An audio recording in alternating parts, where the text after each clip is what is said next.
Hi friends, एक बार आपका फिर से स्वागत है IT world Mushtaq YouTube channel में। दोस्तों, डीसीए का सेकंड सेमेस्टर सब्जेक्ट डीटीपी चल रहा है और उसका आज डे 4 है।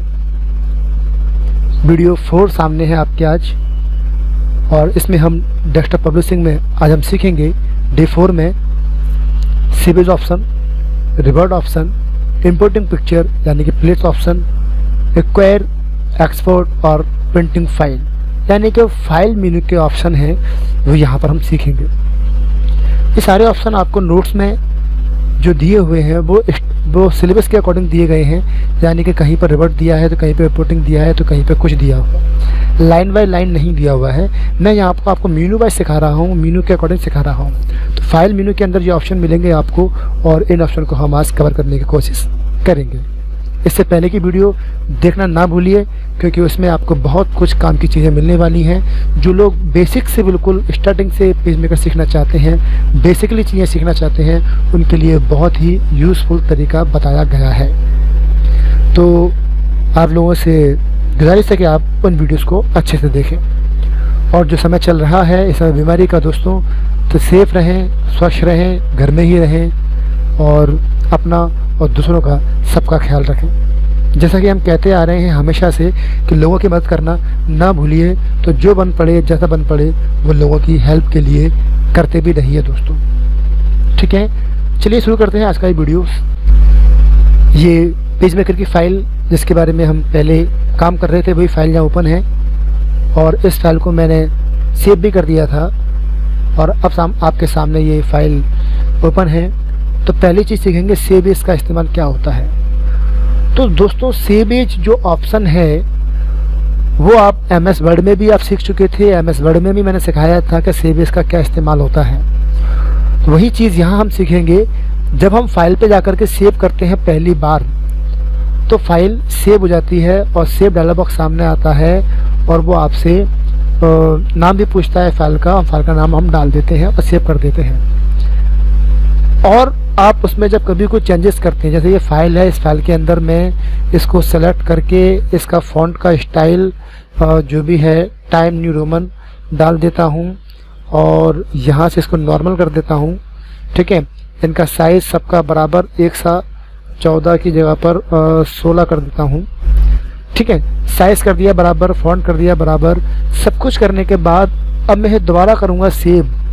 तो ये सेव करने से इसी फाइल के अंदर, जो फाइल का नाम दिखा रहा है ऊपर, file1.bmd, इसमें ये सेव हो गया। जब मैं सेव करूँगा तो इसमें सेव हो जाएगा। तो सेव एज के बारे में सीख रहे हैं। सेव एज से क्या होगा, तो जब सेव एज से क्या होगा, मान लीजिए मैं यहाँ पर एक नाम टाइप कर देता हूँ। इसका नाम है डेस्कटॉप पब्लिशिंग नोट्स। ठीक है, सिलेक्ट कर लिया मैंने इसको, और इसका साइज़ यहाँ से मैंने बढ़ा दिया, इसको बोल्ड भी कर दिया, और इसको मैं यहाँ पॉइंटर से ड्रैग करके सेट भी कर देता हूँ बीचों बीच। अब मैं इसको करूँगा सेव। तो ये डेस्कटॉप पब्लिशिंग वाला जो मैटर है बढ़ाया हुआ, वो इसी फाइल में सेव हो जाएगा अगर सेव करूँगा तो। लेकिन मैं सेव नहीं कर रहा, मैं कर रहा हूँ इसको सेव एज। Ctrl+Shift+S इसकी शॉर्टकट की है। MS वर्ड में ये शॉर्टकट की काम नहीं करती, ये शॉर्टकट की पेज मेकर में उन्होंने बना के दी है। जब हम सेव एज करेंगे तो फिर से ये डायलॉग बॉक्स सामने आएगा ओपन वाला। ये देखिए, ये इस बॉक्स में वही जो फाइल सेव करते हैं वैसे ही हम यहाँ पर नाम डाल देंगे, कुछ भी नाम। file2 कर देता हूँ मैं। कोई file1 तो ऑलरेडी बना चुका था मैं कल। file2 बनाया, और file2 बना करके मैंने इसको वही डेस्कटॉप पर लोकेशन दे दी, और सेव एज टाइप में मैंने ये चुन लिया पब्लिकेशन, और इसे मैं सेव कर देता हूँ।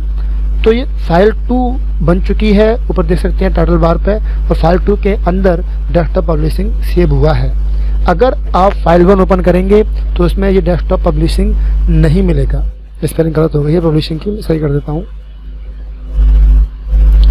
तो डेस्कटॉप पब्लिशिंग file2 में ही मिलेगा, file1 में नहीं मिलेगा। क्यों नहीं मिलेगा? क्योंकि दोस्तों, हमने जब सेव किया तो वो सेव एज कर दिया, और सेव एज करने से क्या हुआ सेव एज करने से एक नया नाम पूछा और नए नाम में हमने जब उसे सेव किया तो नया जो हमें अपडेटिंग की है वो पूरी की पूरी अपडेटिंग, सारी की सारी अपडेटिंग एक नई फाइल में जाके सेव हो जाती है।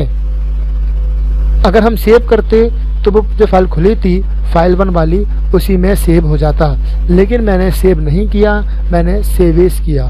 सेव एज करने की वजह से एक नया नाम पूछा गया, इसलिए जो मैंने अपडेटिंग की थी वो अपडेटिंग न्यू फाइल में सेव हुई, पुरानी फाइल में सेव नहीं हुई। आप चाहें तो फाइल को ओपन करके देख सकते हैं। फाइल 1 वाली ओपन करेंगे, फाइल 1 ओपन। ये देखिए इसमें नहीं आ रहा नाम, टाइटल बार पर देख लीजिए फाइल 1, क्योंकि सेव एज किया है। तो सेव एज से क्या होता है, सेव एज के द्वारा जो फाइल खुली होती है उस फाइल की एक और कॉपी किसी और नाम से बना सकते हैं सॉरी किसी और नाम से बना सकते हैं और वो पूरा मैटर दूसरी फाइल में जाके सेव हो जाएगा।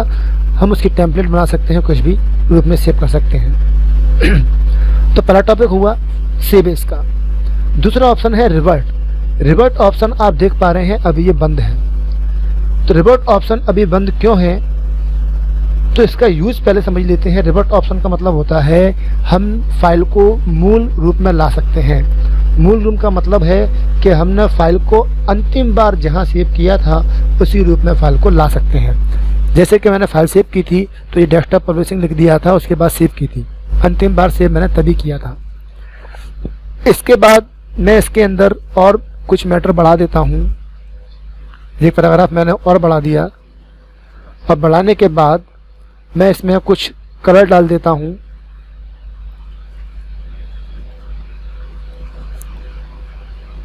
रेड, ब्लू, स्टाइल पैराग्राफ में गया और ये हेडिंग्स या हेडलाइंस या जो भी स्टाइल देना चाहते हैं वो स्टाइल दे सकते हैं अपन।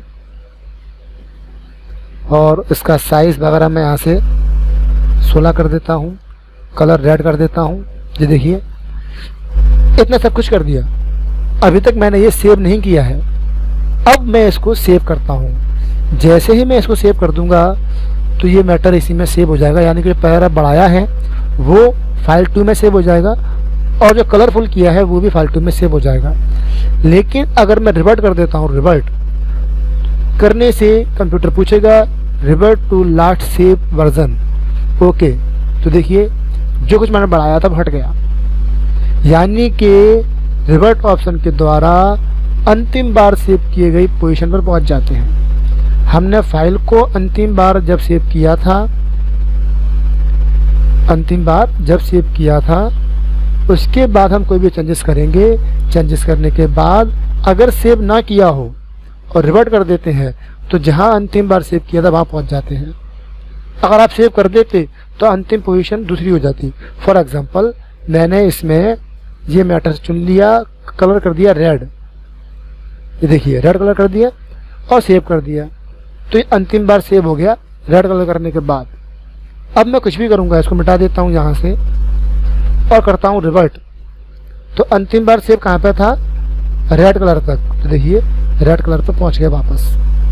तो रिवर्ट का यूज क्या होता है, फाइल को मूल स्थिति में लाने के लिए, यानी कि फाइल को अंतिम बार सेव की हुई पोजीशन पर लाने के लिए किया जाता है। अगला ऑप्शन दिया है जो मैंने टॉपिक है वो है इंपोर्टिंग पिक्चर या प्लेस कमांड का उपयोग करना।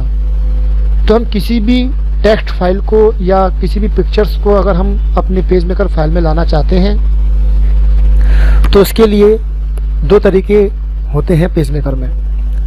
एक तरीका तो ये है कि आप एक्वायर पे जाएं और सेलेक्ट सोर्स के द्वारा आप जो स्कैनर वगैरह यूज कर रहे हैं उस स्कैनर वगैरह को यूज करके यहाँ से चुन लीजिए और वो स्कैनर स्कैन करेगा और स्कैन करके आपकी फाइल वगैरह इसके अंदर आ जाएगी। लेकिन जब कंप्यूटर में स्कैनर नहीं है, स्कैनर लगा नहीं है या स्कैनर ऑन नहीं है तो उस कंडीशन में ये ऑप्शन काम ठीक से नहीं करेगा। आप यहाँ क्लिक करेंगे और ये यूज करेंगे तो ठीक से काम नहीं करेगा, क्योंकि इसके लिए कनेक्ट होना जरूरी है कि आपका प्रिंटर या स्कैनर कनेक्ट हो।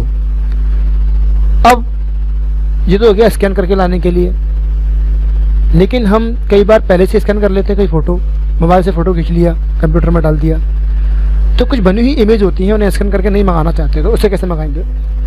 तो जो टॉपिक है एक्वायर वाला ऑप्शन मैंने पहले बता दिया आपको, वो बाद में बताना था लेकिन पहले बता दिया कि एक्वायर का यूज़ किसी भी सोर्स से या स्कैनर से या किसी अदर डिवाइस से इमेज को डायरेक्ट स्कैन करके फाइल में लाने के लिए करते हैं। या क्लिक करेंगे ऐसे अपन और उन्हें अपन यहाँ से स्कैन कर सकते हैं, सिलेक्ट करके ये कनेक्ट होगा तो स्कैन करने की प्रोसेस सामने आ जाएगी। लेकिन स्कैन करके नहीं मंगा रहे, डायरेक्ट मंगा रहे हैं तो क्या करेंगे, तो करेंगे अपन प्लेस कमांड का उपयोग, इंपोर्टिंग फाइल इसका उपयोग। ये फाइल मेन्यू में जाके Ctrl+T दबाते हैं या फिर फाइल मेन्यू में जाके आप प्लेस पे क्लिक कर सकते हैं, तो हम यहाँ से कोई भी पिक्चर इसमें मंगा सकते हैं। ये क्लिक किया, कोई भी बॉक्स आ गया, ये देखिए। आप इसमें से जो फ़ोटो मंगाना है उस फोटो को आप अपने यहाँ से थंबनेल चेंज कर लीजिए। आप यहाँ से कोई भी फ़ोटोज़ जो आपको अच्छा लगे, जैसे कि मान लीजिए मैं ये फ़ोटोज़ इसमें अप्लाई कर देता हूँ और ओपन कर देता हूँ। ये आ गया, द ग्राफिक्स लिखा हुआ है यहाँ पे, the graphic in the linked file word जो उसकी कॉपी है, मतलब जो ऑक्यूपी जो उसका साइज़ है 2832 के बाइट इन द पब्लिकेशन। तो आप बता रहा है इस फाइल को आपको इंक्लूड करना चाहते हैं या नहीं करना चाहते हैं। Include copy, complete copy in the publication anyway, तो यस कर देंगे। तो नहीं करना है तो नो कर देंगे। तो इसको अपन इंपोर्ट करना चाहते हैं इसलिए यस करेंगे। तो आप देखिए यहाँ पर ये माउस का आइकन चेंज हो चुका है, तो कहीं पे भी क्लिक करेंगे आप, यहाँ ड्रैग करेंगे, क्लिक नहीं करेंगे ड्रैग कर देंगे, तो ये आपका ये पेज जो आपने मंगाना था वो इसमें आ गया। ठीक है, तो ऐसे किसी भी फाइल को हम फाइल मेन्यू पे जाके प्लेस पे जाके कोई भी फ़ोटो को ऐसा चुन के ओपन करेंगे, यस करेंगे और माउस से ड्रैग करते हैं तो फ़ोटो वगैरह जो होगा वो इसमें आ जाएगा दोस्तों। ठीक है, पेज मेकर में फ़ोटो तो मंगाना सीख लिया हमने। इसी प्रकार से हम, जब मैंने बताया था फ्रेम के अंदर कैसे मंगाते हैं, पिछली वीडियो में सिखाया था फ्रेम के बारे में, तो फ्रेम वगैरह को भी अपन ऐसे मंगा सकते हैं। कोई फ्रेम ऐसे ड्रैग कर लेंगे, मैं दोबारा ड्रैग कर लेता हूँ हटा के इनको, फ्रेम लिया और अब आप फाइल मेन्यू में जाएंगे और प्लेस पे जाके आप फ़ोटो पे क्लिक कर देंगे, किसी फ़ोटो को आप चुन सकते हैं, ओपन कर देंगे और यस करेंगे तो फ़ोटो फ्रेम के अंदर आ चुका है। लेकिन फ्रेम छोटा है, फ़ोटो बड़ा है, तो इसमें नहीं आ पा रहा है। तो इसे लाने के लिए हम एलिमेंट मेन्यू में जाएंगे, फ्रेम ऑप्शन में जाएंगे और यहाँ पे दिया है फ्रेम ऑप्शन। यहाँ पे आपको 3 ऑप्शन मिलेंगे। एक ऑप्शन दिया है क्लिप कंटेंट टू फिट, इस पर क्लिक करने से जो कंटेंट है वो फ्रेम के अकॉर्डिंग फिट हो जाएगा। और लिखा हुआ है साइज फ्रेम टू फिट, इस पर क्लिक करेंगे तो फ्रेम जो है वो फिट हो जाएगा पिक्चर के अकॉर्डिंग। तो हम पिक्चर बड़ी है, फ्रेम छोटा है, इस पर क्लिक किया तो फ्रेम बड़ा हो जाएगा पिक्चर के साइज़ का। हम चाहते हैं कि पिक्चर छोटी हो जाए, तो क्लिप लिखा हुआ है clip content to fit frame, इस पर क्लिक करेंगे और यहाँ पर ओके कर देंगे। सॉरी, कंटेंट टू फिट वाले पे इस पर क्लिक करेंगे, स्केल कंटेंट टू फिट पर क्लिक करेंगे और ओके कर देंगे। तो देखिए फ़ोटो इसके अंदर आ चुका है फ्रेम के अंदर। ठीक है, अब इस फ्रेम को हम अपने अकॉर्डिंग ज़्यादा करना चाहें ज़्यादा कर सकते हैं, तो कहीं पे भी इसे अपन लगा सकते हैं। तो इस टाइप से इस फ्रेम वगैरह का यूज कर सकते हैं। फ्रेम वगैरह के अंदर कोई फ़ोटो वगैरह लगा सकते हैं। इसके अलावा और भी कई तरीके लगाने के होते हैं, उनको मैं पर्टिकुलर जब सिखाऊँगा इन आकृति पर काम करना तब बताऊंगा। तो ये फ्रेम के अंदर हम इंपोर्टिंग फाइल करना सीखा हमने कि इस प्रकार से हम कोई भी इमेज को यहाँ मंगा सकते हैं। इमेज के अलावा कोई टेक्स्ट फाइल है, जैसे आपने कोई फाइल नोटपैड में बनाई है, तो इसको भी यहाँ पे ला सकते हैं। फॉर एग्जांपल मैं आपको दिखा देता हूँ। इंपोर्टिंग फाइल का मतलब यही नहीं है कि केवल फ़ोटो ला रहे हैं, हम टेक्स्ट फाइल भी ला सकते हैं। मान के चलिए मैंने नोटपैड ओपन किया और नोटपैड के अंदर यहाँ पर लिख दिया माई नेम इज़ लखन और इसको मैंने सेव कर दिया डेस्कटॉप पर ही। डेस्कटॉप पर ही सेव करता हूँ और 1 2 3 नाम डाल के सेव कर दिया। अब आप देख सकते हैं जब मैं फाइल पे जाऊँगा, Ctrl+D दबाऊँगा या फिर प्लेस पे जाऊँगा, तो आप यहाँ पर आपको डेस्कटॉप पर 1 2 3 फाइल मिलेगी। इसे आप ओपन करेंगे और देखिए माउस का आइकन कैसा हो चुका है। क्लिक करते ही आप देखेंगे यहाँ पे मैटर आ चुका है। तो हम ना सिर्फ फ़ोटो को बल्कि किसी टेक्स्ट फाइल को भी पेज मेकर के अंदर उसे इंपोर्ट कर सकते हैं। तो ये इंपोर्टिंग फाइल के बारे में सीखा कि हम फाइल को इंपोर्ट करने के तरीके जो हैं वो दो प्रकार के इमेजेस को ला सकते हैं, एक तो स्कैन करके या फिर डायरेक्ट जो कंप्यूटर में फ़ोटो बनी है उसको हम कंट्रोल डी के द्वारा या प्लेस कमांड के द्वारा उसे इसमें ला सकते हैं। इसके बाद एक्सपोर्ट के बारे में दिया है। एक्सपोर्ट क्या होता है? एक्सपोर्ट आप समझ गए होंगे, जो मैंने 2013 MS ऑफिस में सिखाया था कि हम फाइल को किसी अन्य फॉर्मेट में एक्सपोर्ट कर सकते हैं। कि आपको अगर PDF में उसे एक्सपोर्ट करना है या किसी और फॉर्मेट में उसे एक्सपोर्ट करना है तो आप उसे कर सकते हैं। वही यहाँ पे दिया हुआ है एडोब PDF या HTML। तो यहाँ क्लिक करेंगे और ये ऑप्शन इसमें इंस्टॉल नहीं है। This publication is not currently in a safe state. तो इसे सेव कर लेते हैं। पहले सेव कर लेते हैं इसको अपन। सेव करने के बाद सेव कर दिया मैंने। अब एक्सपोर्ट पे गए, एडोब पे क्लिक किया तो ये गेटिंग पब्लिकेशन नेम चेक कर रहा है। तो ये इसके लिए रिक्वायर है कि post script printer driver install हो। इसे इंस्टॉल करने के बाद हम इसे PDF में कन्वर्ट कर पाएंगे। तो PDF में या HTML में या किसी और फॉर्मेट में यहाँ से हम इसे क्लिक करके बड़ी ईजीली जो पेजेस हैं, केवल एक पेज को करना चाहते हैं तो एक पेज को कर सकते हैं। जो फाइल है इसकी सारे पेज दिखा रहा है यहाँ पे। तो हम इसे एक्सपोर्ट करेंगे HTML में। तो PDF जो फाइल है, सॉरी पेज में जो फाइल है PDF में एक्सपोर्ट हो जाती है। यहाँ से ये काम कर रहा है, वर्किंग चल रही है। तो इस प्रकार से फाइल इंटरनेट पे भी खुल जाएगी, यानी कि हम इसे PDF वगैरह में PDF फॉर्मेट में भी, सॉरी PDF नहीं HTML फॉर्मेट में भी एक्सपोर्ट कर पाएंगे। और यहाँ डन करके भी ये सेटिंग खत्म हो जाती है इसकी, और एक्सपोर्ट करेंगे तो ये एक्सपोर्ट भी हो जाएगी। और कहाँ सेव होती है देखिए, यहाँ पर डेस्कटॉप पर फाइल सेव है तो डेस्कटॉप पर ही ये सेव हो जाएगी। आप देख सकते हैं डेस्कटॉप पर चेक कर लीजिए। ये देखिए ये फाइल अनटाइटल 1 के नाम से आ चुकी है। आप इसे ओपन करेंगे इंटरनेट पे तो ओपन भी हो जाएगी, क्योंकि PDF में, सॉरी ये HTML फॉर्मेट में चेंज हो चुकी है। तो हम किसी भी फाइल को जो हम बना रहे हैं पेज मेकर में, उसको HTML फॉर्मेट में या PDF फॉर्मेट में चेंज कर सकते हैं, वो है एक्सपोर्ट के द्वारा। ये डॉक्यूमेंट सेटअप पहले हो चुका था। यह है प्रिंट ऑप्शन। प्रिंट ऑप्शन पे जाएंगे तो ये बॉक्स सामने आता है। यहाँ से आप किस प्रिंटर से प्रिंट निकालना है, प्रिंटर का नाम चुनेंगे। जैसे कि मान लो ब्रदर प्रिंटर से निकालना चाहते हैं। कितनी कॉपी निकालनी है, 1 कॉपी, 2 कॉपी, 10 कॉपी, 20 कॉपी, जितने लोगों के लिए निकालना है वो यहाँ पर हम टाइप कर सकते हैं। 1 2 3 4 जितना डालना है वो डाल सकते हैं बड़ी ईजीली, कोई डाउट नहीं है इसमें। और इसे डालने के बाद आगे दिया है ऑल पेज। तो सारे पेज निकालना चाहते हैं तो ऑल पे क्लिक करेंगे। जो पेज आपकी फाइल के अंदर है ये दिख रहे होंगे, आपको दिखा देता हूँ। देखिए 1 से लेकर के 10 तक पेज है, तो 10 पेज प्रिंट करने हैं तो आप ऑल पे क्लिक कर दीजिए। इसके अलावा रेंज कहाँ से कहाँ तक करना है आप कर दीजिए 1 से लेकर के 5 तक, या आप 1,4, 5 से लेकर 10 तक। तो इसे 1 4 5 और 10, मतलब 1 4 5 से लेकर 10 तक पेज प्रिंट होंगे। 1 पेज प्रिंट होगा, 4 पेज प्रिंट होगा, 5 से लेकर 10 तक पेज प्रिंट होंगे। तो कॉमा लगा कर भी इन्हें हम प्रिंट कर सकते हैं। तो जो भी रेंज अपन चाहते हैं वो रेंज यहाँ दे सकते हैं। देने के बाद इग्नोर करना चाहते हैं नॉन प्रिंटिंग आइटम को तो इग्नोर कर सकते हैं, नहीं तो हम यहाँ से अपन उसे भी प्रिंट कर सकते हैं। कलेक्ट करना है मतलब उसके साइड लगे हुए आए पूरे। जैसे आप 10 कॉपी निकाली, 10 पेज प्रिंट हो रहे हैं, 10 पेज क्रम बाय क्रम लगे हुए आए तो कलेक्ट कर देंगे। और अगर कर देंगे अपन कलेक्ट को हटा देंगे तो क्या होगा, तो 1 पेज के 10 पेज निकलेंगे, फिर 2 के 10 निकलेंगे, 3 के 10 निकलेंगे, 4 के 10 निकलेंगे। इस प्रकार से सारे पेजेस के 10-10 कॉपी निकलेंगे अलग अलग, और आपको वो अलग अलग अपने हाथों से लगाना पड़ेंगी। अगर कलेक्ट पे क्लिक कर देंगे तो आपको कुछ नहीं करना।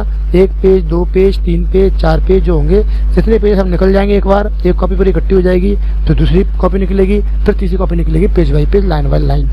यानी कि कलेक्ट का मतलब ये हुआ कि 10 पेज आपको बार बार लगाने की ज़रूरत नहीं है। अगर कलेक्ट पर क्लिक नहीं करेंगे तो आपने यहाँ कर दिया है कॉपी 5, तो पहले वाले पेज 5 निकलेंगे, फिर दूसरे वाले पेज 5 निकलेंगे, तीसरे वाले पेज 5 निकलेंगे। अगर अपन कलेक्ट पर क्लिक कर नहीं करते हैं तो पहले वाले 5 पेज, दूसरे वाले 5 पेज, तीसरे वाले 5 पेज, चौथे वाले 5 पेज, इस प्रकार से निकलेंगे ये। लेकिन कलेक्ट कर देंगे तो पहला, दूसरा, तीसरा, चौथा, 5वां, 6वां, 7वां, 8वां, 9वां, 10वां, एक कॉपी निकल चुकी। फिर दोबारा से दूसरी कॉपी, दोबारा से तीसरी कॉपी, चौथी बार कॉपी, पांचवी बार कॉपी। तो लाइन बाय लाइन पूरे पेज निकलेंगे, इस प्रकार निकलेंगे। अगर कलेक्ट पर क्लिक कर दिया जाएगा तो, कलेक्ट पर क्लिक नहीं करेंगे तो हर पेज की कॉपी एक एक करके निकलेगी। मतलब पहले की 5 कॉपी, दूसरे की 5 कॉपी, तीसरे की 5 कॉपी, फिर वो आपको सेलेक्ट करना पड़ेंगी अपने हाथ से मैनुअली। प्रिंट करने के लिए बोथ साइड निकालना चाहते हैं, इवन पेज निकालना है या ऑड पेज केवल निकालना है केवल, तो वो भी सेट कर सकते हैं। बोथ पेज निकालना चाहते हैं तो बोथ पेज, इवन पेज या ऑड पेज निकालना है, वो भी यहाँ से अपन सेटिंग कर सकते हैं ऑटोमेटिकली। इसके बाद ये दिया हुआ है इसमें ओरिएंटेशन, पेज को आड़ा प्रिंट करना है तो आड़ा पर क्लिक करेंगे, और टॉल में निकालना तो टॉल पर करके ही पेज को प्रिंट निकाल सकते हैं। कई बार पेज क्या होता है, हम बनाते हैं खड़े में है, लेकिन निकालना होता है आड़ा पेज, तो हम उसको आड़ा करके भी पेज को निकाल सकते हैं। यहाँ से हम पेज की ओरिएंटेशन चेंज कर सकते हैं। आपको डायरेक्टली अंदर से सेटिंग करने की जरूरत नहीं है, आप डायलॉग बॉक्स से ही सेटिंग कर पाएंगे और प्रिंट कर पाएंगे पेज को आड़ा या खड़े पेज में। ठीक है, इसके बाद अगर कोई सेटिंग अगर गलती कर देते हैं तो रीसेट से हम रीसेट कर सकते हैं, और जब प्रिंट पे क्लिक करेंगे तो ये उसको प्रिंट कर देगा। ठीक है दोस्तों, तो ये हुआ प्रिंटिंग के बारे में भी पूरा टॉपिक खत्म।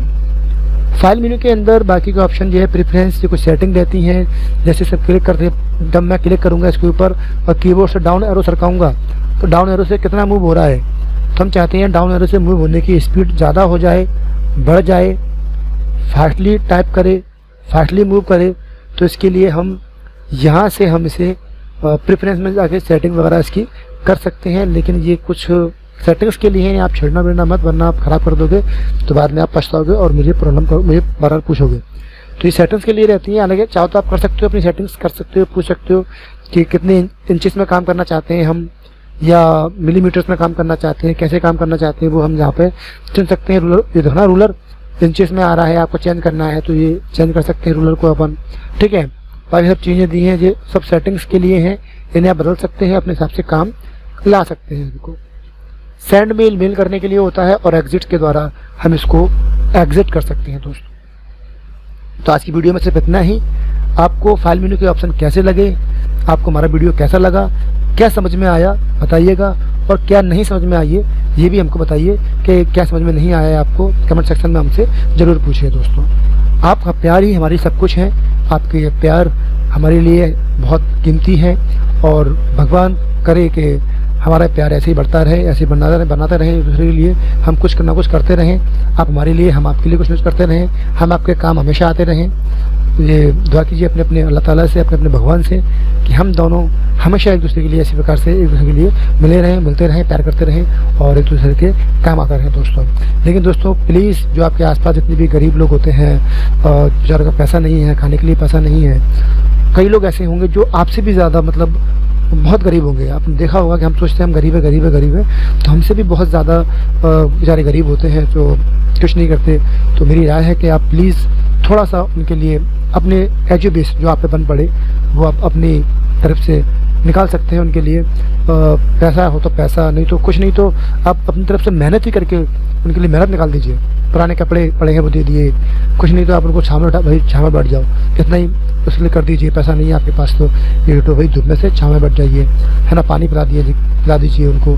तो ऐसे कुछ काम कीजिए दोस्तों। तो इनकी ये जो दुआएं लगती हैं बहुत ही कीमती होती हैं, हमारे कहीं ना कभी काम जरूर आती हैं। ऐसा कर लेंगे तो एक दिन आप बहुत बड़े इंसान बनेंगे, बहुत कुछ आपके अंदर चेंजेस आएगा, वादा करता हूँ आपको, क्योंकि भगवान के यहाँ देर जरूर है लेकिन अंधेर बिल्कुल नहीं है दोस्तों। मिलते हैं अगली वीडियो में, तब तक के लिए good luck and good bye.